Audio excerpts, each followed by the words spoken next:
warahmatullahi wabarakatuh.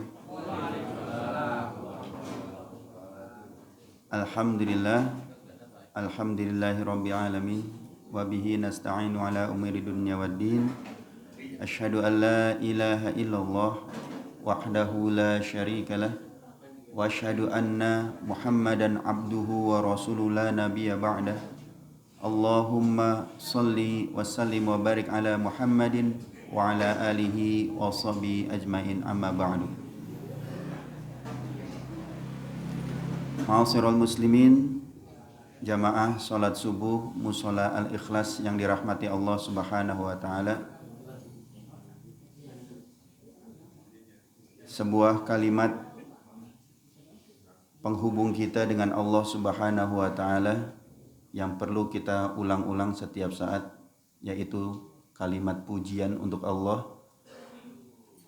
Alhamdulillahirabbil alamin. Segala puji bagi Allah, Rabb semesta alam, yang menguasai diri kita, yang menguasai jiwa-jiwa kita, ruh kita, dan menguasai seluruh alam semesta ini. Bapak-bapak yang dirahmati Allah Subhanahu wa taala, tak lupa marilah kita bersalawat kepada manusia terbaik yang telah berjuang dengan segenap hatinya, yang cobaannya jauh melebihi manusia-manusia yang lain termasuk kita, yang dengan usahanya dan keteguhannya berjuang telah mengubah wajah dunia ini menjadi wajah yang lebih baik. Beliaulah pemimpin para nabi kelak di surga, dan beliaulah Rasulullah Muhammad sallallahu alaihi wasallam. Allahumma salli wa sallim wa barik alaihi. Mohon izin pada para asatidz, khususon guru kita Ustadz Aos, bila kami di sini membawakan satu tema untuk teman-teman semua di sini dan juga untuk diri saya terutama. Ini belum keluar ya? Nah dulu. Iya, ini temanya bikin saya bingung gitu, maksudnya belum pengalaman masalahnya.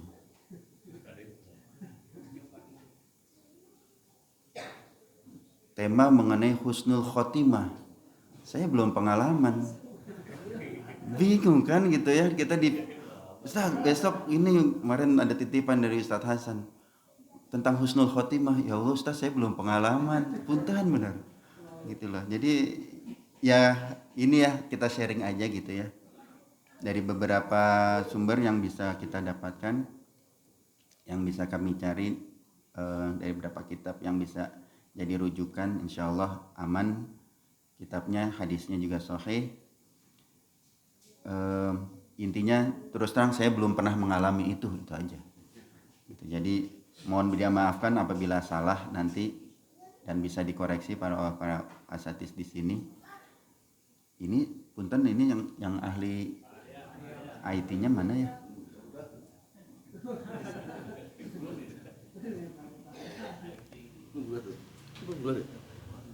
Settingannya aja, saya lupa. Kalau misalnya lagi nggak tampil di sini cepet gitu loh, tapi kalau dia udah lagi tampil mikir kenapa jadi lamban gini sayanya. Nah tuh kan gitu, cari duplikatnya ini. Memang kurang ini kah? Apa mata saya yang kurang nggak fokus? Fokusnya benar ya, bukan mata saya yang salah ya? Ya, kurang fokus ya. Oke, ini dia.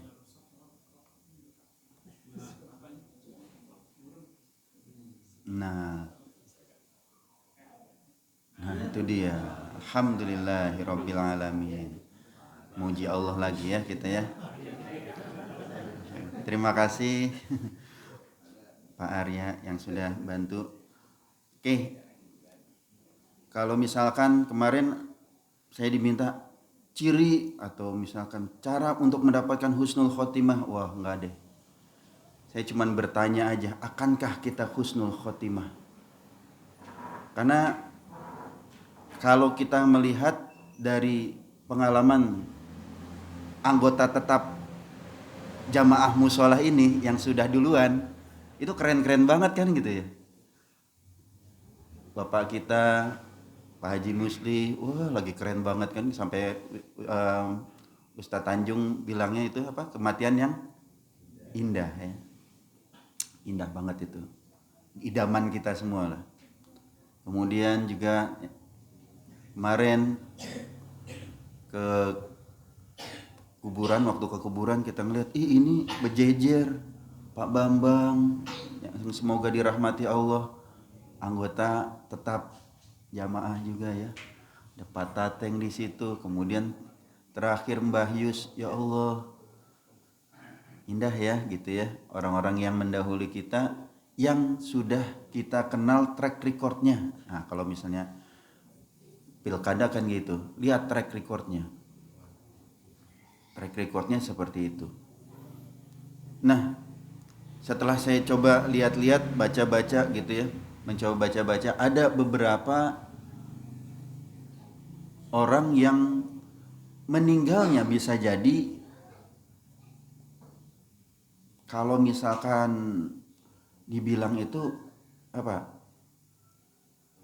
mati syahid bukan dunia tapi syahidnya akhirat. Karena mati syahid, kalau sudah mati syahid, kalau lurus, nah ini dia ini yang berat nih gitu loh. Kalau lurus niatnya, insya Allah pasti masuk surga tanpa hisab, mati syahid. Tetapi ini kan masalah niat, masalah hati. Kita juga nggak tahu nih, kita nih datang ke sini ke Musola Al-Ikhlas karena apa? Jangan-jangan karena ada makanan di situ. Repot juga ya kan? Jangan-jangan nggak enak sama Ustadz Aos, nggak enak sama Pak RT, sama tetangga. Nih, yuk kita lurusin dulu niat kita. Kalau masih anak-anak nggak apa-apa deh, ada makanan datang, nggak apa-apa masih anak-anak. Tapi kalau kita udah dewasa, datang ke sini karena hal bukan karena Allah, itu kayaknya perlu dikoreksi. Khawatir, saya juga khawatir buat diri saya sendiri. Apa motivasi saya datang ke sini? Apa motivasi saya kerja jauh gitu? Itu benar-benar harus dikoreksi lagi. Bapak-bapak yang dirahmati Allah Subhanahu wa taala, cepat aja ya. Ini kalau yang ini harusnya yang bawakan Ustaz Aus. Rasulullah Shallallahu alaihi wasallam bersabda. Ini orang yang aman, kira-kira aman untuk menjadi husnul khotimah itu, Rasulullah bersabda, "Man kana akhiru kalamihi la ilaha illallah dakhalal jannah." Barang siapa yang akhir kalimatnya la ilaha illallah, pasti masuk surga. Ini hadisnya kuat, hadis riwayat Abu Daud ya, disahihkan oleh Syekh Al-Albani gitu. Tapi Bapak, menurut pandangan kami yang masih terbatas, saya pernah nemenin 2 orang yang sedang sakaratul maut, baru 2 gitu ya. Mungkin kalau Pak Agung bisa lebih banyak nih. Pernah ngeliat yang sakaratul maut kemudian kita coba bimbing nggak? Ternyata tidak semudah itu.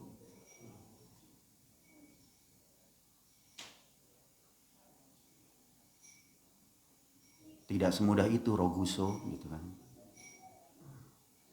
Ketika di ujung akhir kehidupan itu, ketika nyawa mau berpisah itu, untuk mengucapkan la ilaha illallah tidak semudah itu.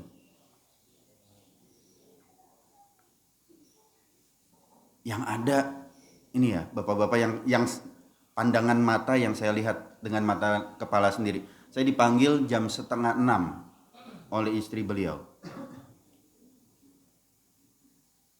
Itu dari 5:30 itu urat-urat lehernya mengeras. Apa namanya? Kayak ketarik gitu loh. Menahan sesuatu yang sangat sakit.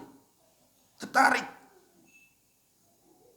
Kalau bapak-bapak pernah motong ayam ya? ketika selesai dipotong gitu, kan kejang gitu ya, kayak kejang gitu, mirip seperti itu. Pak, la ilaha illallah, la ilaha illallah, nggak keluar, kejang lagi, habis itu kagak melemah, kemudian kejang lagi, ini tertarik, ini semua yang ada di urat-urat lehernya itu tertarik lagi, menahan sakit yang luar biasa. Untuk mengucapkan la ilaha illallah tidak semudah itu, baby, gitu. Gak mudah ternyata. Kita kan nonton di film-film aja gitu ya, enak aja, la ilaha illallah. Film. Realnya tidak semudah itu. Entahlah apakah saya juga akan seperti itu, wallahu a'lam, nggak tahu.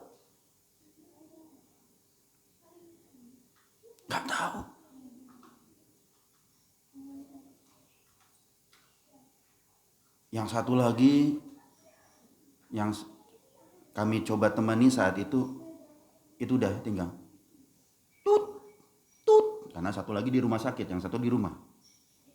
Tut tut tut. Dok, beliau ini gimana kondisinya? Real aja, istrinya udah nangis-nangis. Udah, dokter cerita sama kami aja. Bapak siapa? Kami tetangga dekatnya. Kalau sama keluarganya nggak, agak berat. Bapak yang sampaikan ya kepada keluarga ya, siap. Pak, menurut pengalaman sih biasanya abis tutut ini, gitu Pak. Oh ya sedih. Dokter udah bilang seperti itu. Baik, siap. Udah kami sampaikan kepada keluarganya untuk merelakan. Punten, mohon maaf, relakan. Tapi yang sedang sekarat ini udah tidak sadar lagi.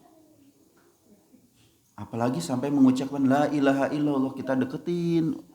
Meskipun kita tetap berusaha ya, namanya kita manusia hanya pada batas kewajiban kita adalah berusaha. Usahakan, ayo berusaha. La ilaha illallah, la ilaha illallah.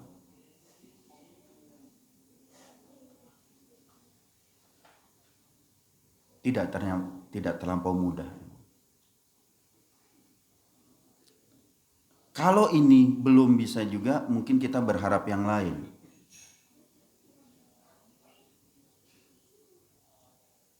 Rasulullah pada kesempatan yang lain mengatakan juga, mautul mu'mini bi'anqil jabin. Kematian seorang mukmin dengan keringat di kening. Berat. Mungkin ini juga bisa menjadi sebuah pertanda yang baik, husnul khotimah. Tapi kan kita nggak bisa disetting apa kamarnya jadi panas kemudian keringetan di kening gitu ya. Mau mati, kamarnya mati nasi AC biar keringetan di kening biar kelihatan. Nggak bisa gitu juga kali. Berat.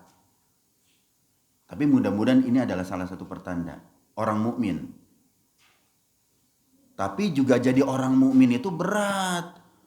Qad aflahal mu'minun, sungguh beruntung orang-orang mukmin. Alladzina hum fi sholatihim khasyi'un. Jadi orang mukmin itu cirinya adalah sholatnya khusyuk. Kita sholatnya habis ini Allahu Akbar, habis itu ingat kunci kemana gitu. Ntar makan apa? Di belakang makanannya apa tuh? Ingatnya ke sana. Kurang khusyuk. Alladzina hum fi sholatihim khasyi'un alladzina hum 'anil laghwi mu'ridun. Meninggalkan sesuatu yang sia-sia. Kalau kita masih suka nongkrong, ngobrol, ngalor ngidul, khawatir kita sia-sia juga. Apalagi masih megang ceki, cetak, balak 6. Berat. untuk menjadi orang. Walladzina hum an lizakati fa'ilun, bayar zakat yang benar. Walladzina hum li furujihim hafizun, farajnya, kemaluannya terjaga. Itu ciri-ciri orang mukmin. Udah kita udah mukmin belum? Yang tadi sih yang agak berat menurut saya, meninggal sesuatu yang lagu itu, yang sia-sia tadi. Dari perbuatan kita sehari-hari yang sia-sia, benar. Makanya saya menghimbau diri saya sendiri pas lagi nunggu pesawat, lagi nunggu kendaraan umum, lagi mau naik bis, zikir aja deh gitu. Subhanallah, alhamdulillah, wala ilaha illallah, Allahu akbar. Mudah-mudahan gak lagu gitu. Tapi kan lucu juga ya sambil main gaple gitu ya. Subhanallah, alhamdulillah. Itu aduh kayaknya enggak deh. Kayaknya enggak deh.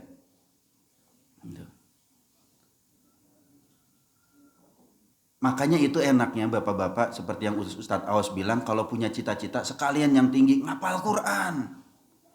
Kalau ngapal Quran, kalau kita terbiasa ngapal Quran, pengennya diulang-ulang terus. Kan enak.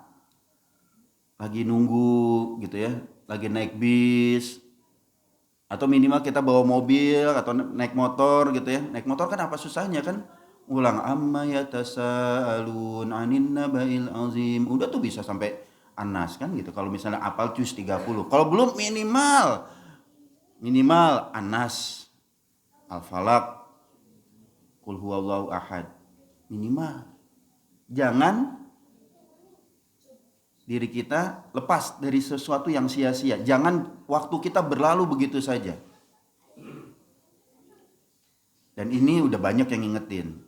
Ustadz-ustadz kita udah banyak yang ngingetin. Cuman implementasinya ganti ya. Kalau misalnya masih di mobil rekamannya masih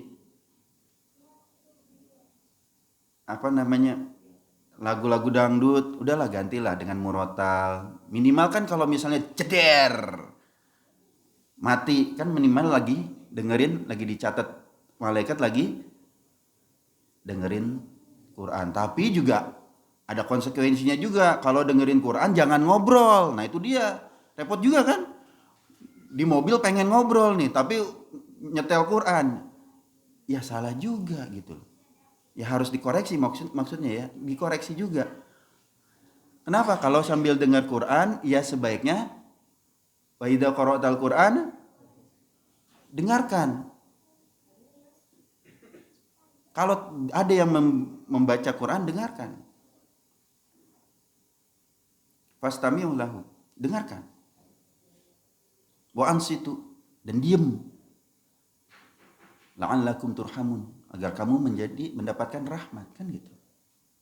Tapi kalau kitanya ya nyetel Quran ke kemana gitu, ngobrol sama teman hahaha, kan jadinya nggak, kurang elok lah gitu loh, nggak pas. Gitu. Jadi itu ya. Nah, kemudian kita berharap lagi mungkin yang lain gitu ya, mungkin yang lain. Pada hadis yang lain Rasulullah Alaihi Wasallam mengatakan, "Ma min muslimin yamutu yaumal jumu'ah." Ya. Aw lailatan jumu'ah. Pada hari Jumat atau malam Jumat nih, illa waqahu Allahu fitnatal qabr. Tidaklah seorang muslim meninggal pada hari Jumat atau malam Jumat, melainkan Allah akan menjaganya dari fitnah kubur. Tapi kan lagi-lagi kita nggak bisa milih.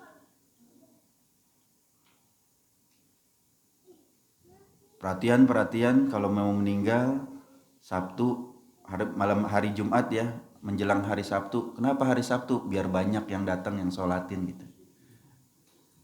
Karena kita rata-rata kerja nih habis ini kan. Ya nggak bisa juga mengharap meninggal pada malam Jumat atau hari Jumat, nggak bisa ini. Tapi ya mudah-mudahan kalau misalnya ini minimal dapat. Namun ada juga ulama yang mengatakan hadis ini dhaif. Ya, kita mencari yang lain. Nah, pada hadis yang lain Rasulullah Shallallahu Alaihi Wasallam mendiko atau bersabda, Ada orang-orang yang mati syahid selain terbunuh di jalan Allah.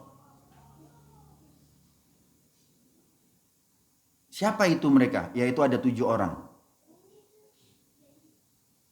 Dikatakan mat'un syahid, al-ghariq syahid, wa sahibul zatil jambi syahid, wal matbub syahid, wa sahibul hariq syahid. Oh, enak ya. Ada 7 orang yang dianggap mati syahid selain terbunuh, selain berperang di jalan Allah. Kalau misalnya kita di jalur Gaza, mungkin kita enak, perang kalian, mati sekalian. Tapi kalau kita di sini, ya jangan ngebom lah. Negara kita negara yang aman. Maka ada 7 orang yang mati syahid selain terbunuh di jalan Allah, yaitu korban wabah. Kayak kemarin COVID, mudah-mudahan Pak Hadori ya syahid. Amin. Kemudian mati tenggelam. Ananda siapa kemarin? Mudah-mudahan mati syahid juga. Punya luka pada lambung lalu mati syahid. Kena mati penyakit perut, matinya mati syahid. Korban kebakaran, mati syahid. Tertimpa reruntuhan, mati syahid. Dan wanita yang meninggal karena melahirkan, mati syahid. Kok banyak yang mati syahid? Kita lihat di sini. Inilah betapa luasnya kasih sayang Allah kepada kita. Maka ketika kita baca Bismillahirrahmanirrahim, dengan nama Allah yang maha pengasih lagi maha penyayang. Kasih dan sayangnya itu gak terbatas. Kebakaran aja, orang kebakaran, korban kebakaran bisa mati syahid. Mati tenggelam bisa mati syahid. Kena wabah COVID kemarin atau wabah penyakit yang lain bisa mati syahid. Betapa luas Rahman dan Rahimnya Allah itu. Kita punya peluang untuk mati syahid. Meskipun bukan di medan laga, bukan di medan perang.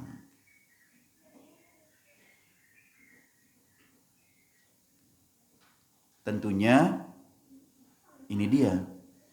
Niatan kita ketika mati itu sedang apa? Makanya saya juga kadang kalau misalnya lagi perjalanan gitu ya, antar pulau, naik pesawat, ntar lagi juga ntar malam naik pesawat, pergi jauh. Ini kalau bautnya di bagian mesin lepas aja tuh, baut loh, yang nggak kelihatan.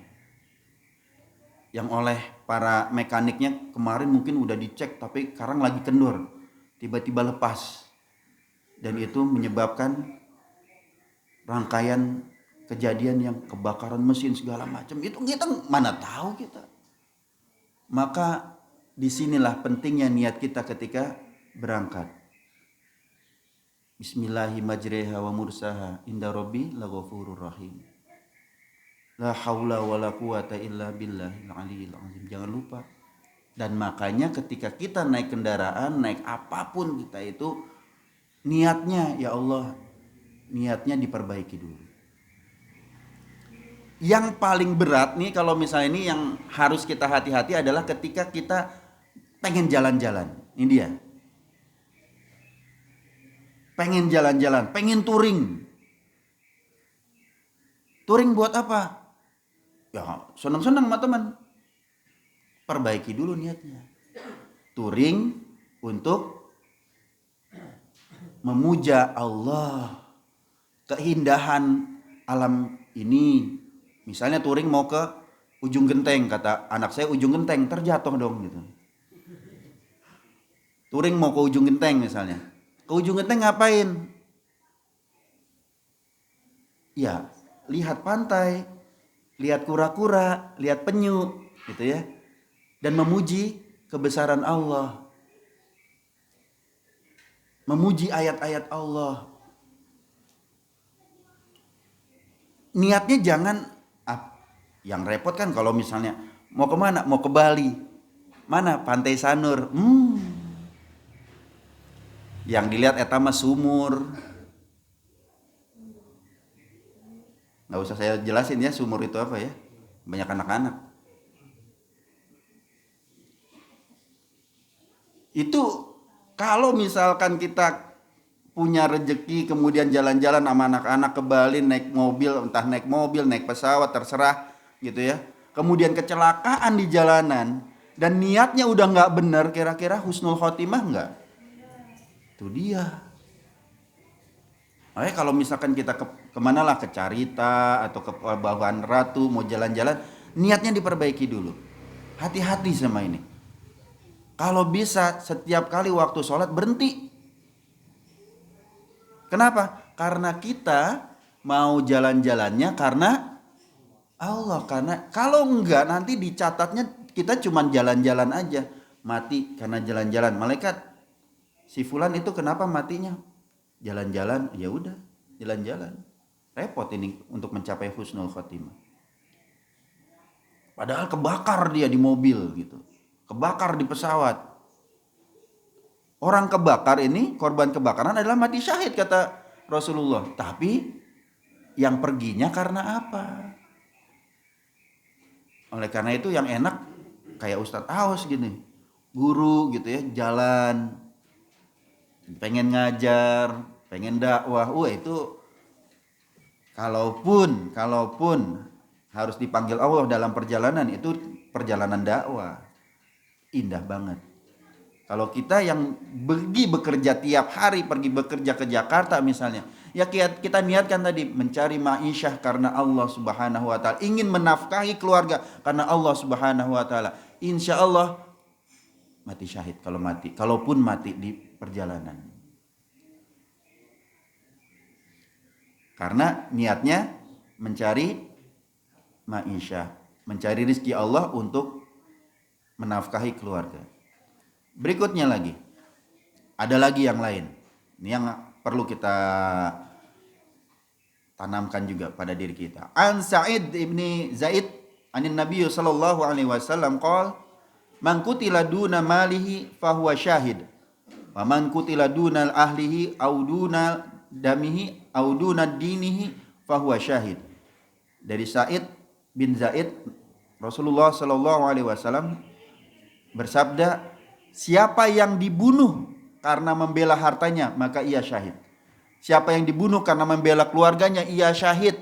Siapa yang dibunuh karena membela darahnya atau karena membela agamanya, ia syahid. Jadi kalau misalkan sampai di hadis yang lain, ya Rasulullah, bagaimana kalau misalnya ada orang ingin merampok kami? Lawan, kata Rasulullah. Kalau kami mati karena mempertahankan harta kami, masuk surga. Kalau kami lawan kemudian perampoknya mati, kata Rasulullah, perampoknya masuk neraka. Nggak ada yang rugi, Pak.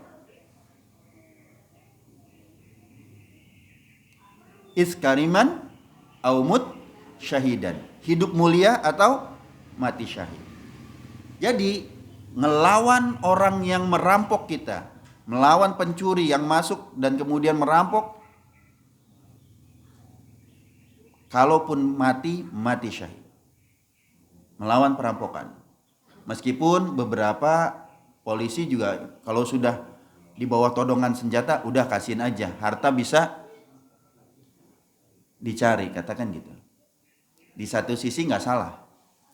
Di satu sisi kalau kita berani untuk mati syahid, lawan.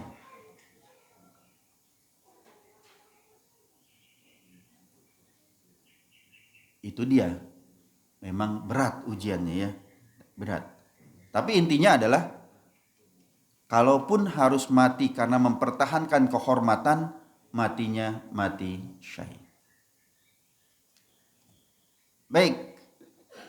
Ini yang buat tentara nih. Buat tentara asik. Yang mungkin Pak Tri atau siapa yang tentara ya. Ribatu yaumul walailatin khair min siyami syahri wa qiyamihi.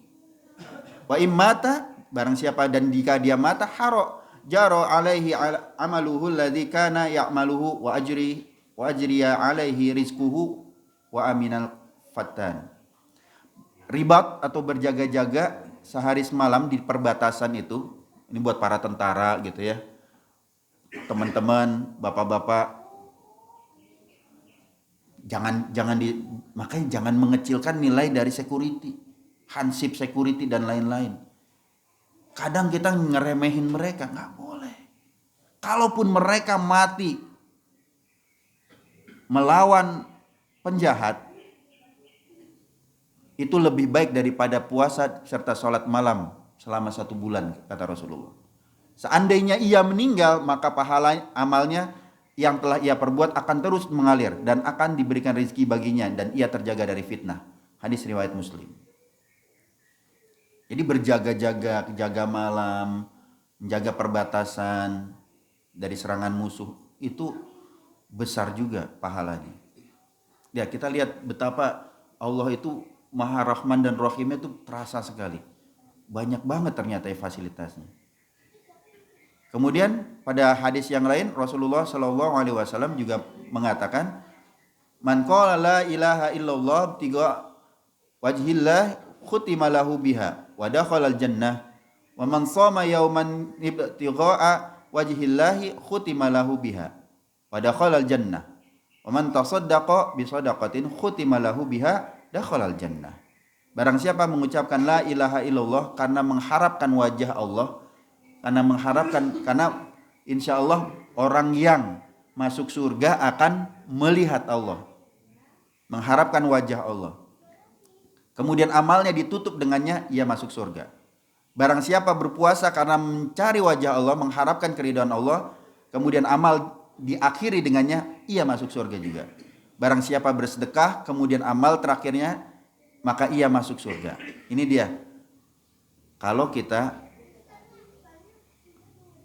rajin zikir, rajin puasa, kemudian saat puasa meninggal, masuk surga. Ketika sedang bersedekah, gak lama setelah bersedekah, meninggal, masuk surga. Artinya memang perlu sebuah kontinuitas, gak perlu, kata Ustaz Awas semalam itu, amalan yang disukai Allah adalah amalan yang kontinu, walaupun tidak terlampau besar. Yang kecil-kecil tapi kontinu itu lebih baik. Bapak-bapak yang dirahmati Allah, mungkin bagi yang memiliki harta bisa berjuang dengan hartanya. Saya nggak punya harta, uang saya nggak ada. Pakai tenaga atuh. Masa nggak bisa bantuin bersihin musola? Kelihatan bersihin musola. Jangan ngandelin marbot. Apa gitu, misalnya ngelihat ada gelas, aqua gelas berceceran, ambilin, masukin, buang tempat sampah. Enak. Yang kasihan kadang saya marbot MRTK, gede kayak gitu. Capek. Kita enak aja datang, cuman makan, habis itu pulang. Bantuin dikit gitu. Bantuin. Jangan cuma datang, makan, pulang. Bantuin. Ngumpulin sampahnya kek. Ngumpulin bagiinnya kek. Kalau kita gak bisa bersedekahnya, kan bisa yang lain. Jadi bersedekah itu gak mesti dengan harta. Kalau yang kita punya apa? Bersedekahlah dengan apa yang kita punya. Kalau punya ilmu, ya bagi dengan ilmunya. Kalau punya waktu, dengan waktunya. Masa yang bisa datang untuk makan, tapi nggak bisa untuk beresinnya. Saya kadang sedih gitu loh. Kita datang ke masjid, datang ke MRTK, datang hanya untuk datang aja gitu. Tanpa ada kontribusi apapun. Sehingga kasihan marbotnya capek.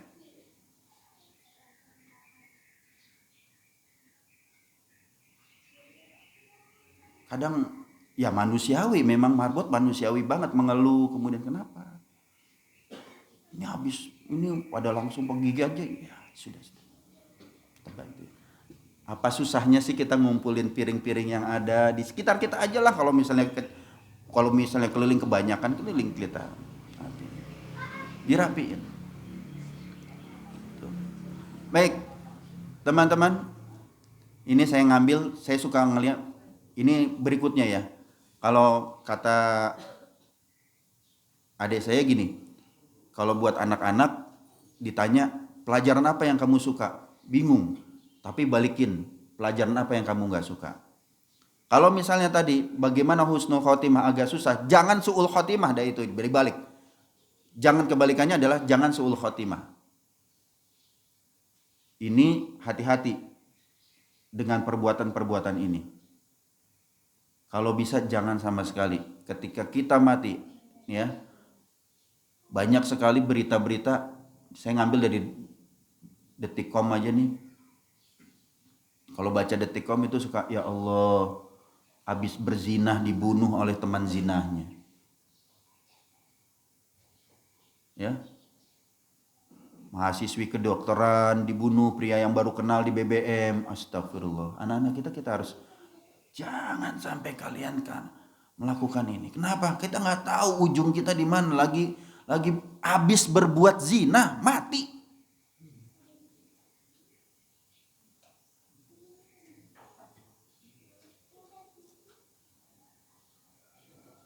Ini yang perempuan. Memang yang banyak yang dibunuh itu perempuan. Habis berzina, kemudian banyak yang dibunuh itu kebanyakan perempuan. Kalau saya perhatikan dari berita-berita yang ada. Tapi jangan kira, nih, pria di Cilegon tewas usai berzina. Coba, seorang pria meninggal mendadak saat berhubungan. Loh, lagi berzina, mati.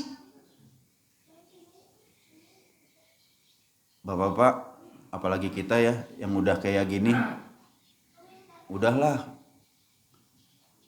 Kalau bisa ketika nikahan anak kita juga jangan dangdutan gitu ya.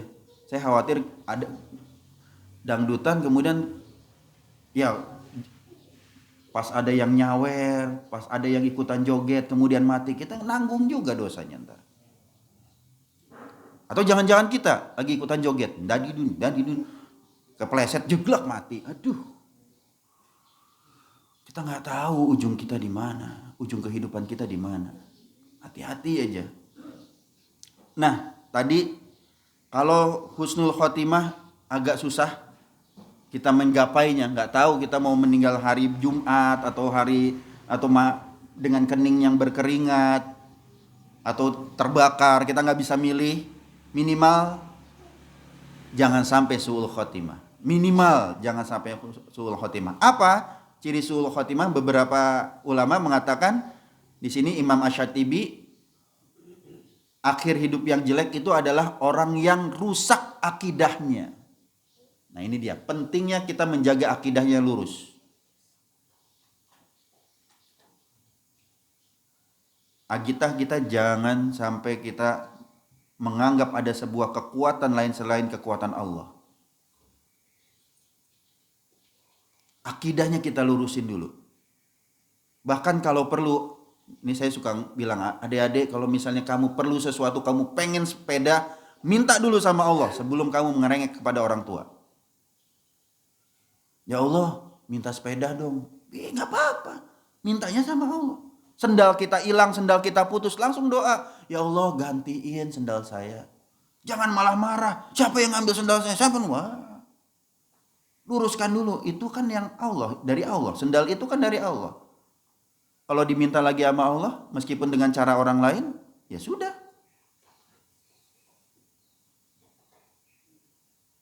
Mau minum, ada minuman di depan kita. Bismillah, ya Allah, izinkan setelah saya minum ini saya nggak kehausan nanti di yaumul mahsyar. Minta izin dulu sama Allah, luruskan akidah kita. Dan hati-hati jangan melakukan dosa besar. Kayak tadi, mati dalam keadaan berzina. Mati dalam keadaan touring jalan-jalan pengen ngelihat orang berjemur di pantai.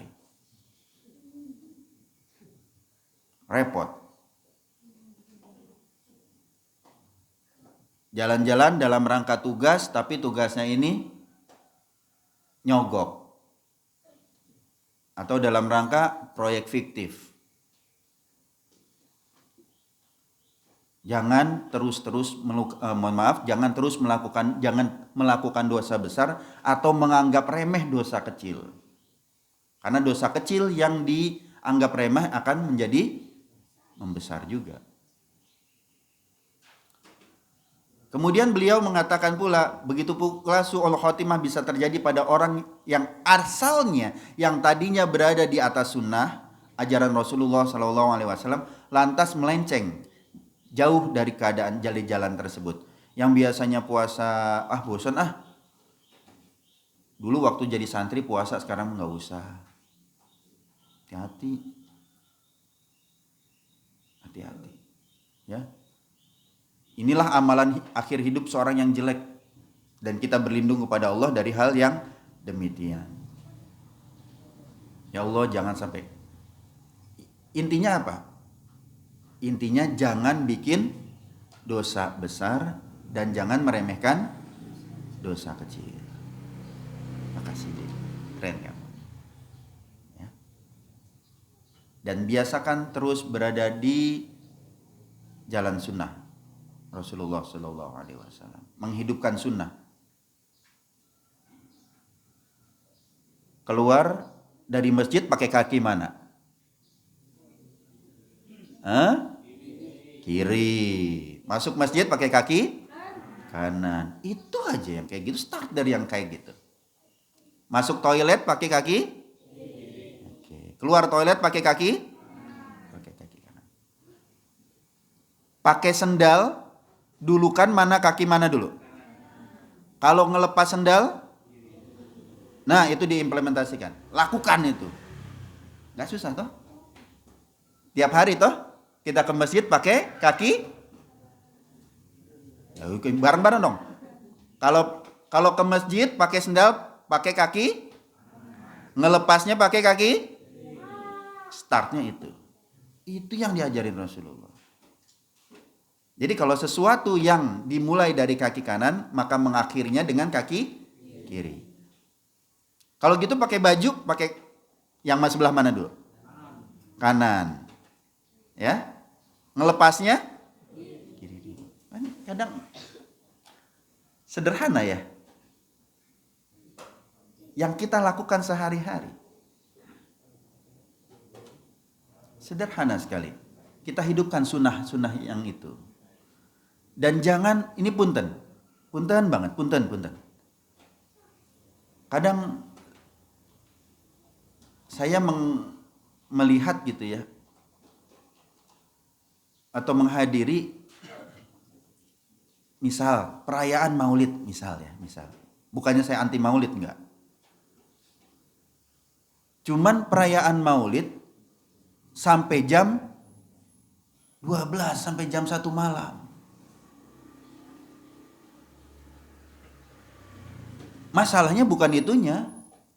Bagus dengerin ceramahnya Habibnya ada 3 semuanya gitu.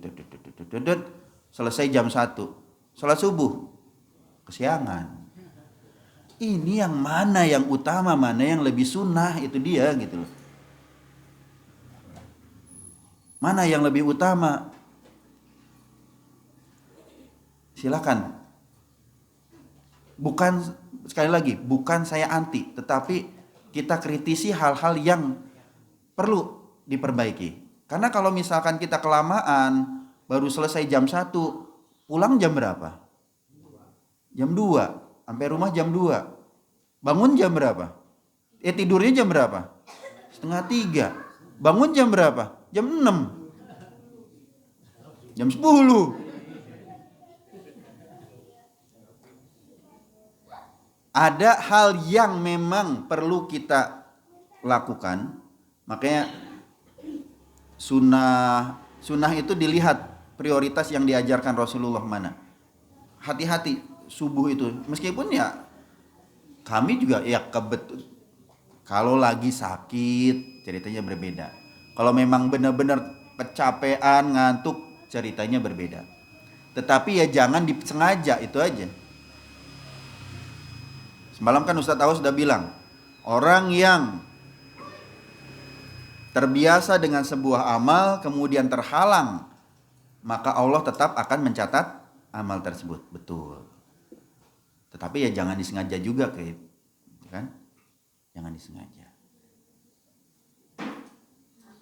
Jadi yang parah nih di Jogja, waktu kami kuliah di Jogja, itu salawatan sepanjang malam sampai jam 12, tapi nggak sholat.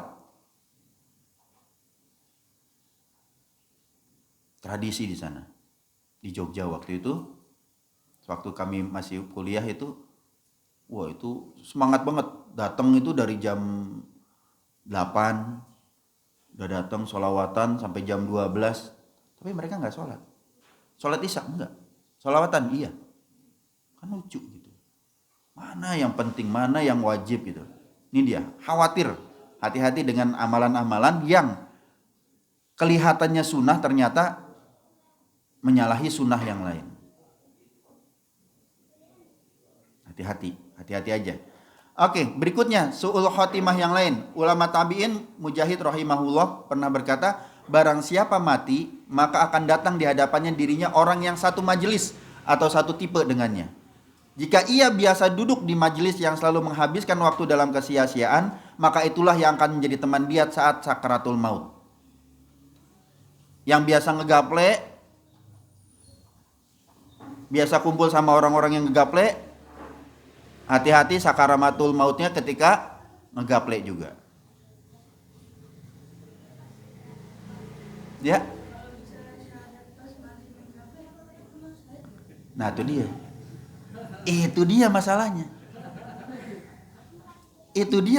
Betul deh. Makasih, pertanyaan bagus banget. Itu dia masalahnya. Menurut Adek gimana? Mati syahid nggak? Nah, itu dia. Bisa jawab lah. Pinter Adek. Siapa namanya? Fatir, pinter. Ya. Jadi hati-hati. Adik-adik hati-hati, kebiasaan ngumpul Mobile Legend gitu ya, main bareng gitu ya, PUBG segala macam gitu ya, kemudian mati. Ya, kalau masih anak-anak sih masih mending. Kenapa? Belum punya dosa. Batas umurnya ketika anak-anak tersebut menjadi balik. Balik itu udah kalau misalnya umurnya kurang lebih 14-15 tahun. Kalau umur. Tapi kalau ciri yang lain, anak yang balik itu sudah mimpi basah. Tapi secara umur gampangannya umurnya itu sekitar 14-15 tahun. Tuh, ya. Karena apa? Karena masih banyak, Dek, remaja-remaja yang sampai umur 20 tahun aja sibuk main PUBG, sibuk Mobile Legend, lupa sholat. Diingetin sama ibunya, nak, selesai main handphone, waktunya sholat. Tar, udah asar. Nah, udah maghrib. Tar, wah, tar lagi, udah kayak main petasan. Tar, lupa gitu. Kemudian mati. Kalau udah remaja mati, khawatirnya masuknya sini, su'ul khotimah atau akhir yang buruk.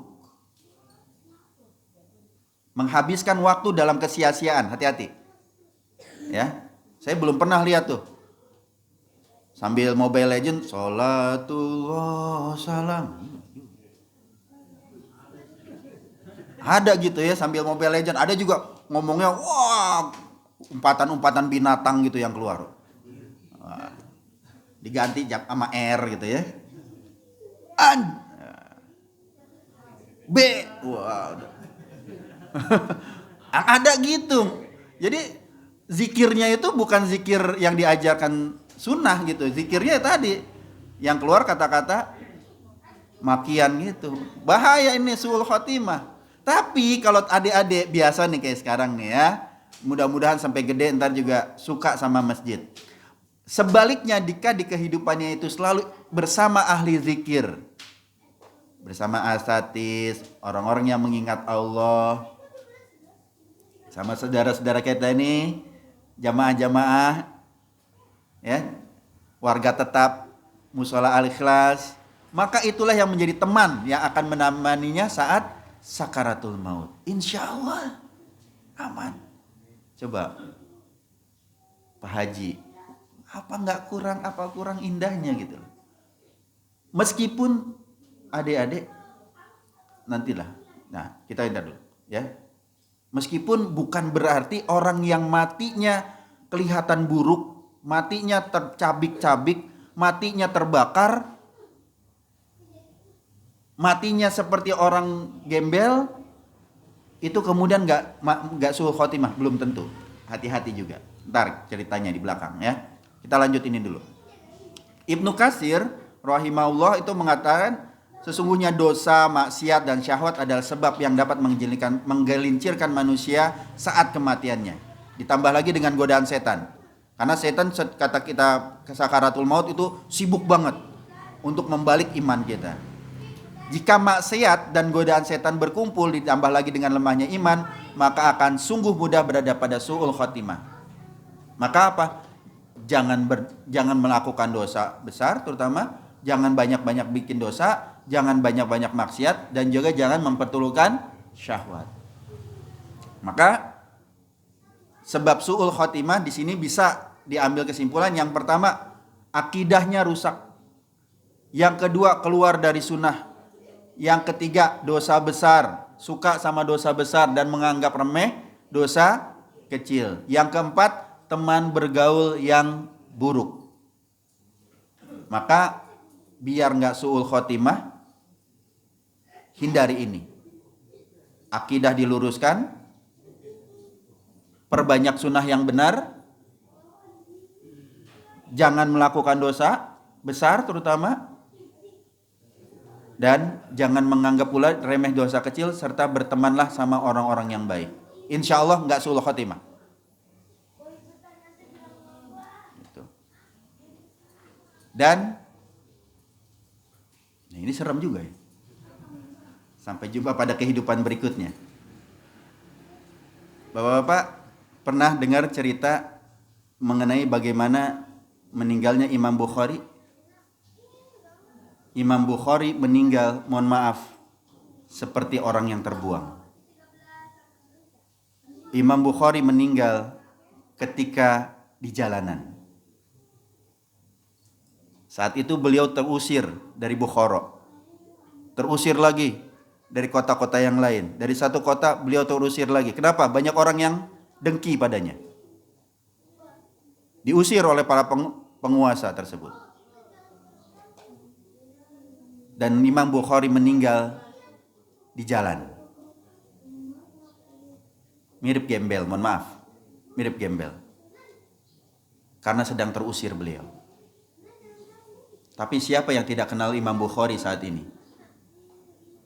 Dan siapa yang mengenal penguasa Samarkand saat itu? Penguasa Bukhara saat itu? Penguasa Nusairah saat itu? Tempat-tempat kota yang Imam Bukhari terusir. Nggak ada yang kenal mereka. Maka jangan anggap orang yang matinya seperti gembel, mohon maaf, yang matinya di jalanan, tidak dikenal siapapun, dia adalah su'ul khotimah. Belum tentu.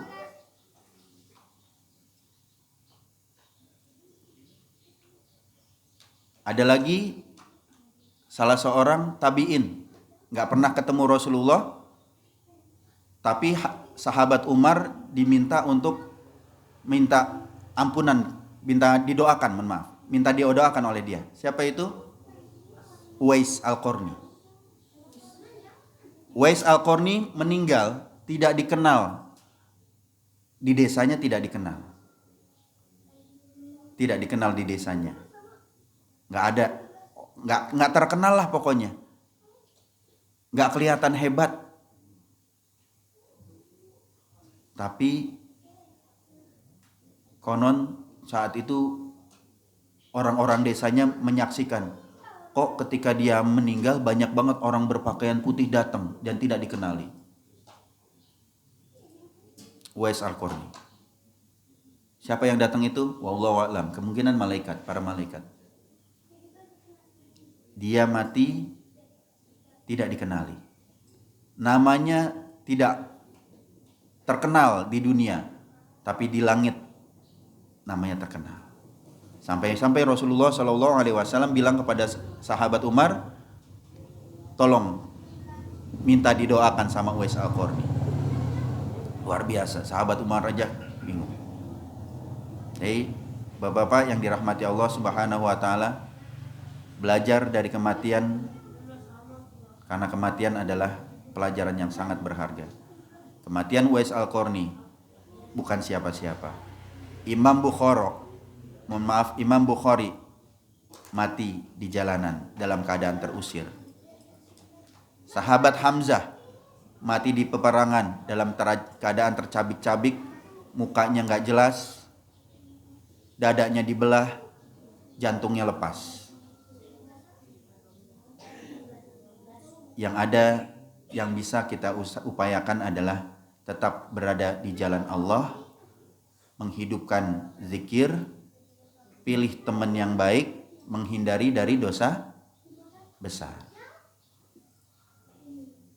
Dan terutama ketika kita perjalanan, karena banyak saudara-saudara kita, salah satunya beberapa sahabat ini ya, di sini juga orang-orang Candraloka yang meninggalnya dalam perjalanan. Maka dalam perjalanan itu mari kita perbanyak zikir atau baca Quran atau mengulang hafalan Quran. Insya Allah kita aman. Mohon maaf atas segala kekurangan. Sampai jumpa pada kehidupan berikutnya. Assalamualaikum warahmatullahi wabarakatuh.